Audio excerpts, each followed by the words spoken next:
Hey, it's your buddy AJ from the Y-Files. And Hecklefish. Right, and Hecklefish. We just wanted to tell you that if you want to start a podcast, Spotify makes it easy. It'd have to be easy for humans to understand it. Will you stop that? I'm just saying. Spotify for podcasters lets you record and edit podcasts from your computer. I don't have a computer. Do you have a phone? Of course I have a phone. I'm not a savage. Well, with Spotify, you can record podcasts from your phone, too. Spotify makes it easy to distribute your podcast to every platform, and you can even earn money. I do need money. What do you need money for? You kidding? I'm getting killed on Guppy support payments. These 3 ex-wives are expensive. What, you don't want to support your kids? What are you, my wife's lawyer now? Never mind. And I don't know if you noticed, but all Y-Files episodes are video, too. And there's a ton of other features, but we can't be here all day. Will you settle down? I need you to hurry up with this stupid commercial. I got a packed calendar today. I'm sorry about him. Anyway, check out Spotify for podcasters. It's free, no catch, and you could start today. Are we done? We're done, but you need to check your attitude. Excuse me, but I don't have all day to sit here and talk about Spotify. Look, this would go a lot faster if you would just let me get through it without... Today's episode of the Y-Files is brought to you by Established Titles. In September 1994, Yitzak Rabin, Prime Minister of Israel, received an ominous message. It was a warning that his life was in danger. The sender of the message said this information was secretly encoded in the Bible.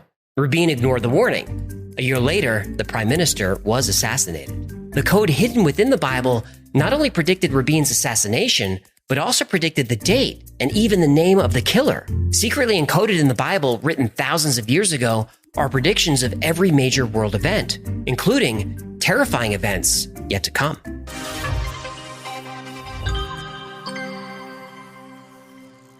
Abrahamic religions are those that worship the God of Abraham, and these include Christianity, Islam, and Judaism. And this is more than half the world's population, over 4 billion people. And since the dawn of these religions, believers have tried to derive meaning from religious texts. Usually it's through deciphering symbolism and allegory. But computer scientists, statisticians, and mathematicians have found literal information encoded in the Old Testament. The Old Testament, written between 2,000 and 3,000 years ago, is based on the 24 books of the Hebrew Bible. And despite being one of the oldest texts in the world, it's remained unchanged in all that time. When scribes made copies of the Old Testament, if they made even a single error, that entire text had to be buried. Why was accuracy so important? Most would say it's because this is the word of God, and to alter his word would be blasphemy. But there may be a more technical reason for maintaining accuracy, that God or someone encoded secrets within the texts. In the late 13th century, Rabbi Bachya ben Asher found a code hidden in the book of Genesis. He read 4 letters, skipped 42 letters, read another 4 letters, and so on. And when his chosen letters were strung together, they created a new passage that described the creation of the moon. This phrase also said that the lunar month is precisely 29.53 days. Now that's a significant finding because the exact length of the lunar month wasn't calculated until 1996 by NASA. And Rabbi Ben Asher's work was revisited in the 1940s by Rabbi H.M.D. Weissmandl. And Weissmandl called this type of code an equidistant letter sequence, or ELS, otherwise known as a skip code. How it works is you take a letter or number of letters, then you skip a certain number of letters, then you take your same number of letters, skip the same number, and repeat. Rabbi Ben Asher skipped 42 letters, but you could use any number. Then you link your letters together to form new words. Now, in the 1940s, this was difficult to do manually, but later, using computers, finding skip codes would become incredibly easy. Computer programs could also expand on the skip code technique using more complicated search parameters. Originally, letters found in skip codes would be strung together to form one long line of text, but computers allowed researchers to take these long strings and divide them into lines, and these lines could be 20 characters long or 50 or whatever you put into the program. Now, with letters arranged on a grid, new messages could be found by searching for text horizontally, vertically, and diagonally, kind of like solving a word search puzzle. So using this technique, mathematicians Elihu Rips, Doron Whitsum, and Yoav Rosenberg performed a series of experiments in 1985 called the Great Rabbis Experiment. Rips and his colleagues made a list of 34 famous rabbis and sages from the Encyclopedia of Great Men in Israel. They input the names of the rabbis into their program to see if they were referenced in code in the Bible. Well, did the program find the rabbis? Now, even though these 34 men were born and died hundreds or even thousands of years after the Bible was written, Their names were encoded in the Bible. Every single one. Doctors Rips, Whitsum, and Rosenberg took the names of famous rabbis and input them into their computer program. The program was then instructed to iterate through various skip codes and grid sizes searching for the names. Once a match was found, the program would then search horizontally, vertically, and diagonally for dates that intersected the names. These dates would then be compared to the known dates of birth and death for each of the names. The results of the experiment surprised everyone. The computer program found all the names of the rabbis encoded within the Bible, and when arranged on a grid, they also found the dates of birth and death intersecting the names. They tried again with 32 more names. Again, the program worked. All the names and dates were encoded in the Bible. To be sure, they tested their program on the novel War and Peace and other long religious texts. They found nothing, only random letters. But in the Bible, the names were there. In total, they found the names of 166 men encoded in the Bible, thousands of years before any of them were born. Dr. Rips said the odds of this happening by chance was about 1 in 10 million. The only conclusion that can be drawn from the scientific research regarding the Torah codes is that they exist and that they are not a mere coincidence. Doctors Rips, Whitsum, and Rosenberg published the results of their study in the peer-reviewed journal Statistical Science. Naturally, the study was controversial. Several experts tried to find a mistake, but nobody could. In 1997, Harold Gans, a senior cryptologic mathematician for the NSA, set out to disprove the Bible code. When Gans first heard the story, he wasn't just skeptical, he said it was nonsense. People are always coming up with all kinds of weird claims. The Loch Ness Monster, Bigfoot, flying saucers. By nature and by training, I'm a skeptical person. One day my wife asked if I had ever heard of something called Torah codes. I said yes, but she shouldn't take it seriously. She asked, "How do you know? Had you looked into it?" I distinctly remember saying, "I have better things to do with my time than chase after nonsense." And she said, "How do you know it's nonsense?" Gans created his own computer program to disprove the Bible code. Not only was he able to find the names of the rabbis and their birth and death dates in the Bible, his program also found their places of birth and death. So another skeptic turned believer. In 1990, Dr. Rips had an idea. He was able to find information about rabbis who lived hundreds of years ago, but he wondered if the Bible also had information about people who were still alive. In 1990, Saddam Hussein was one of the most famous people on the planet. Dr. Rips input the dictator's name into the program to see if he was encoded in the Bible. Was he? He was. That's my sugar! And if the Bible code was correct, Saddam Hussein was going to attack Israel in 3 weeks. Did he attack? He sure did. I'm plotzing over here. Now, it's amazing. And only in the Bible do you find this. When, for instance, by skipping an equal number of letters, you spell out President Kennedy, the very next letters in the same skip sequence say to die, and Dallas is encoded in the same place. When you look for Shakespeare, the very next words in the same equal distance skip sequence say, "will present plays on stage," and Hamlet and Macbeth are encoded in the same place. When Dr. Rips input the name Saddam Hussein into his Bible code program, the name was found. Also intersecting Saddam Hussein's name were the phrases Russian missile and fire on third Shabbat. On January 18, 1990, the third Shabbat of the Hebrew calendar, Iraq fired a Russian-made missile into Israel, sparking the Gulf War. This had Dr. Rips wondering if other major events were coded in the Bible. It turned out that many were. In 1992, Michael Drosnin, an American investigative journalist, was in Israel working on a story about war in the Middle East. While there, he was told about Dr. Rips' work. Michael Drosnin didn't believe in God, much less that God would be putting coded messages in the Bible, but it sounded like an interesting story. Drosnin originally set aside an hour to speak with Dr. Rips, but before the hour was over, Drosnin extended his stay in Israel. Rips showed Drosnin that it was possible that the Bible contained billions of messages. Drosnin, intrigued but skeptical, tried to debunk the theory. He couldn't. Instead, he worked with Rips to see what other messages could be decoded.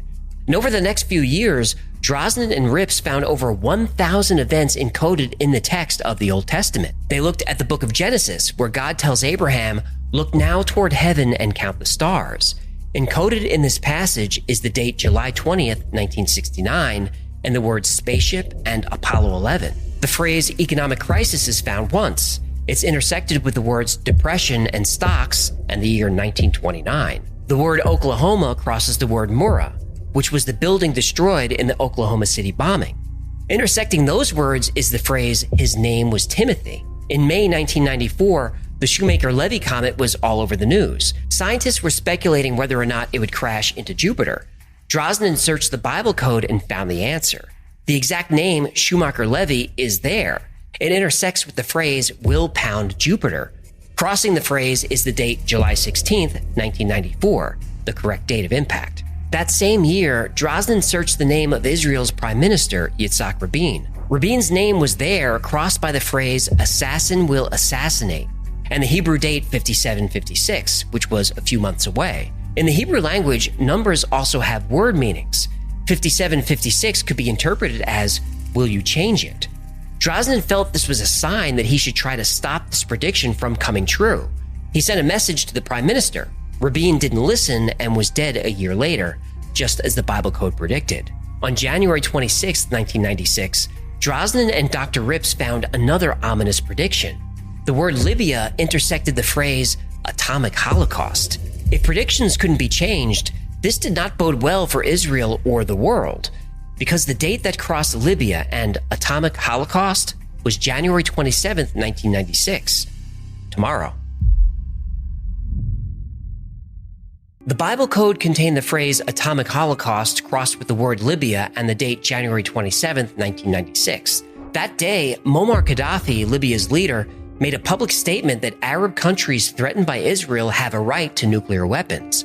Michael Drosnin feared that this was the beginning of nuclear war, but fortunately the prediction served more as a warning than as an actual war. After the prediction about the assassination of Prime Minister Yitzak Rabin, the Israeli government took Bible code predictions seriously. They did this quietly and with skepticism, but they still listened. Drosnin speculated that Israel may have been working behind the scenes to prevent nuclear war with Libya, using the Bible code as a potential source of intelligence, something they would never publicly admit. As the months passed, more Bible code predictions came true. Benjamin Netanyahu was predicted to lose the 1996 prime minister election to Shimon Peres. The Bible code said otherwise, and indeed Netanyahu won a very close election by less than 1% of the vote. Lady Diana was killed in a terrible car crash in Paris in 1997. The Bible code has a lot of details about this. The words princess and Diana are encoded at the same skip code distance. Next to this is the word Spencer, which was her maiden name. Intersecting Spencer, the word Wales. In surrounding verses are the words Paris and France, tunnel and river. And you might remember she was killed in a tunnel near the Seine. Also encoded is the date Ab 5757, which is the Hebrew date of August 1997, the month and year she was killed. The name Fayed was found. Dodi Fayed was Diana's companion who also died in the crash. And later, researchers found the name Henri. Henri Paul was the driver of her car. In 1997, Michael Drosnin released the book The Bible Code, which became an instant bestseller. His book inspired many other books about the hidden messages encoded in the Old Testament. Codes hidden within the Bible predicted the fall of Saddam Hussein, the capture of Osama bin Laden, both Gulf Wars. Codes were found that saw the 2008 financial crisis, the swine flu outbreak, and natural disasters like earthquakes, tsunamis, and hurricanes. But these were events that happened in the past. Interpreting past events using the Bible code was easier than predicting the future. When an event has already happened, you have all the context. If the word Hiroshima is crossed with the phrases fire from the heavens and blisters and boils, it's easy to see that this refers to an atomic bomb and radiation sickness. Predicting the future isn't so easy. Without context, what would blisters and boils even mean? You'd be guessing the meaning of the phrases, not very scientific. But the Bible code predicts terrible future disasters, and Drosnin felt that if he could locate a key to decipher all the Bible's predictions, these disasters could be prevented. Finally, Drosnin found the key, a stone pillar or obelisk, and according to the Bible code, it was buried in Jordan near the Red Sea. So Michael Drosnin asked the Jordanian government for permission to excavate the area. To his surprise, permission was granted. Logic tells me that the Bible was encoded to give us very important information. It was encoded, certainly, by some intelligence that could see ahead, across time. It was encoded in such a way that it would be found right now by a technology that would exist for the first time now, the computer. In 2002, Michael Drosnin believed that the Bible held a hidden code that predicted an impending nuclear war. He found references to the cities Jerusalem and New York, intersecting the name bin Laden and the year 2006. Drosnin contacted the Israeli and United States governments, but they ignored his warnings. Allegedly. Even though nuclear war didn't happen in 2006, Drosnin still felt there was imminent danger and was worried he got the date wrong. Drosnin believed there was a key to the entire Bible code in the form of a stone obelisk hidden somewhere in the Jordanian desert. And if this obelisk was discovered, it would allow all predictions in the Old Testament to be deciphered, averting the coming apocalypse. But who put the obelisk in the desert in the first place, and why? Drosnin wasn't religious. He didn't believe it was God speaking to Moses on the top of Mount Sinai. Drosnin actually believed that Moses was speaking to— Please say aliens. Please say aliens.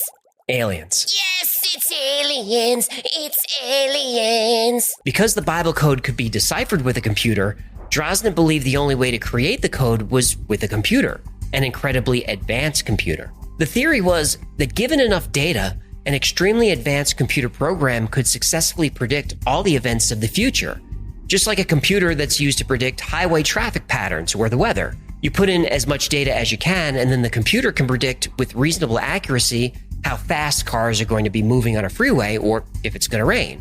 If the aliens used computer programs that operated at the quantum level, they could predict any possible outcome. When the Jordanian government approved the excavation request, Drosnin brought in experts from all over the world. Archaeologists, geologists, and researchers of all kinds were flown in. Finally, the obelisk would be discovered, and every code hidden within the Old Testament would be unlocked. No, what did they find? Well, the political climate of the Middle East shifts quickly. At the last minute, the excavation permit was revoked. No! Yep. Michael Drosnin would go on to publish 2 more books about the Bible code, but as the years went on and fewer predictions came true, each new book performed worse than the previous one. In June 2020, Michael Drosnin passed away. After spending 25 years researching, even learning Hebrew in the process, Michael Drosnin wouldn't live to see the Bible code proved. The proof is allegedly still buried in the desert, and to find it would take nothing short of a miracle. And until we get that miracle, we'll have to settle for science. The Bible code does not give us one predetermined future. It tells us all of our possible futures.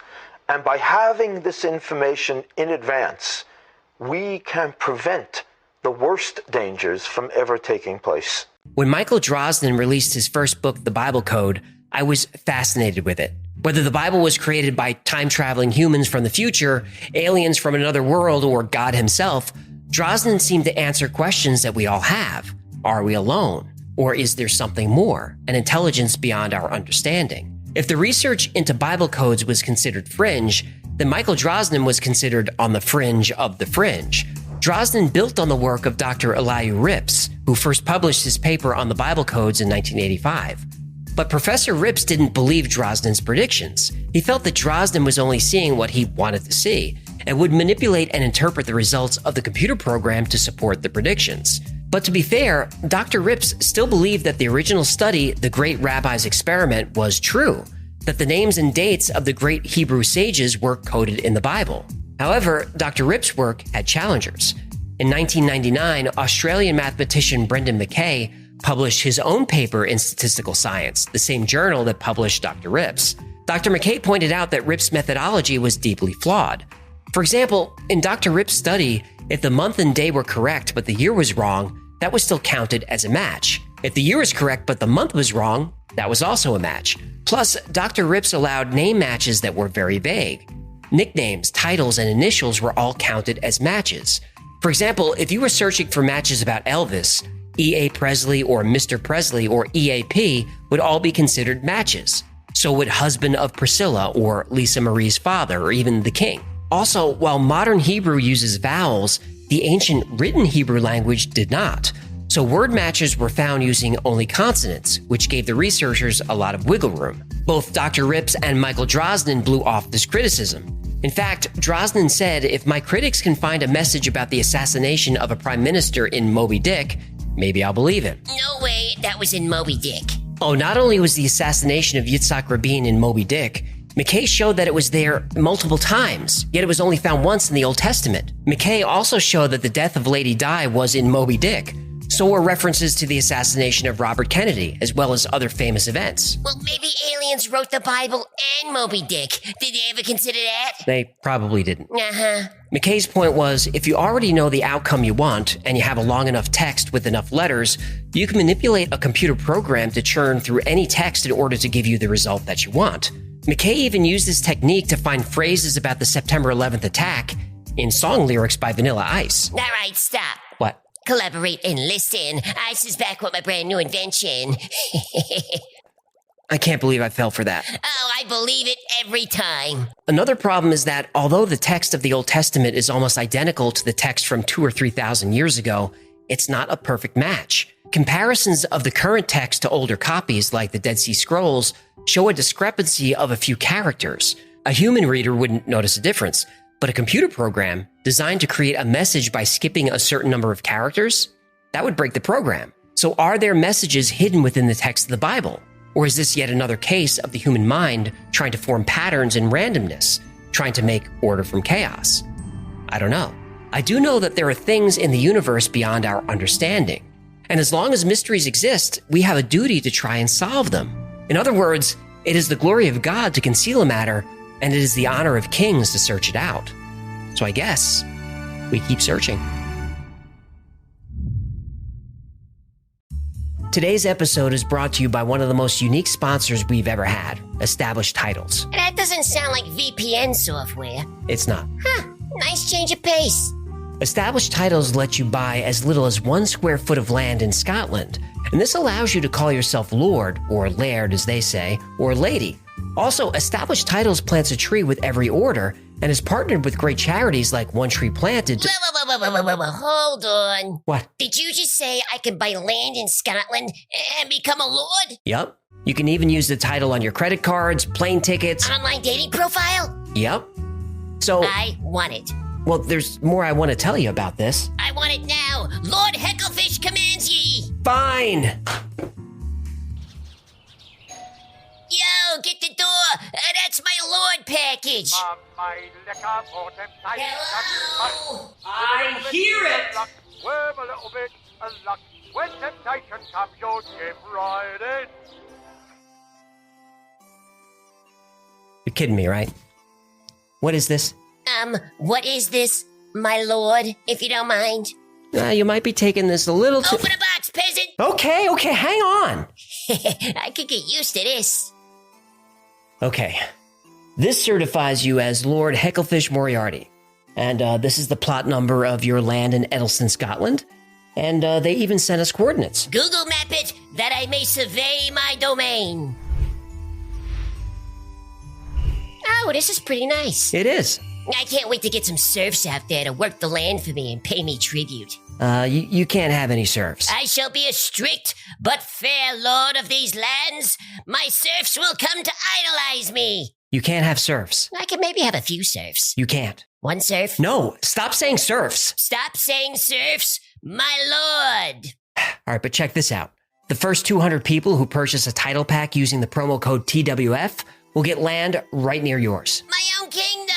Kinda, yeah. I shall be a strict but fair lord to all who purchase using promo code TWF. Well, you won't be their lord. They'll be lords and ladies of their own land. Not for now, but when I raise an army and conquer their land, I shall rule over them, and they will come to know me as a strict but fair lord. You can't conquer their land. Then maybe a marriage pact to strengthen the kingdom. I don't see how I that— shall betroth my eldest son to the daughter of one of the other lords. We will unite our kingdoms, and my blood shall rule these lands for 1,000 years. You have an eldest son? Now, what do you think those guppy support payments are for? Heckle Jr. lives with his mother in Hackensack, New Jersey. If you use code TWF, you'll get an additional 10% off. So go to establishedtitles.com/TWF. You'll be lord of your own land, you'll get your own plot number, and you get this cool frame certificate. This makes an amazing last-minute gift. Plus, you'll be supporting a great charity and helping out the channel. And you'll be joining my kingdom. Right.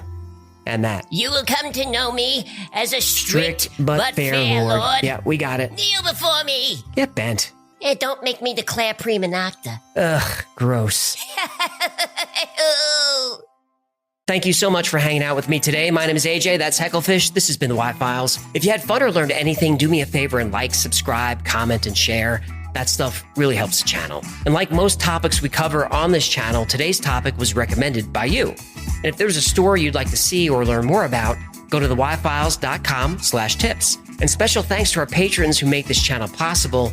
I'm amazed by your generosity, and I couldn't do this without you. If you'd like to support the channel, consider becoming a member on Patreon or grabbing something from the Y-File store. Well, that's going to do it. Until next time, be safe, be kind, and know that you are appreciated. Stop. Collaborate and listen. Ice is back with a brand new invention. Something grabs a hold of me tightly, flows like a harpoon daily and nightly. Will it stop? Yo, I don't know. Turn off the lights and I'll glow. To the extreme, I rock a mic like a vandal. Light up a stage and watch it chomp like a candle. Dance. Garage the speaker that booms. I'm killing your brain like a poison.